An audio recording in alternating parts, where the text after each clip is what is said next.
Hello everyone, মা মেয়ের রান্নাঘরে আজ আমরা বানাবো রেস্টুরেন্টের মতো পনির মশালা।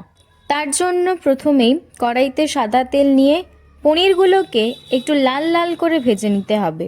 তারপর সেই তেলেই তেজপাতা ও গোটা গরম মশলা ফোড়ন দিয়ে তাতে পেঁয়াজ কুচি, টমেটো কুচি ও আদা রসুন বাটা দিয়ে একটু ভেজে নিতে হবে।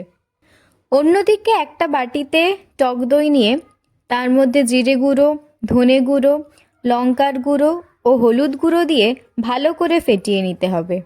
টমেটো ও পেঁয়াজটা ভাজা হয়ে এলে তার মধ্যে মশলাটা দিয়ে ভালো করে কষিয়ে নিতে হবে। তারপর পনিরগুলোকে মশলাটাতে দিয়ে তাতে পরিমাণ মতো জল দিয়ে 10 থেকে 15 মিনিট ভালো করে রান্না করে নিতে হবে।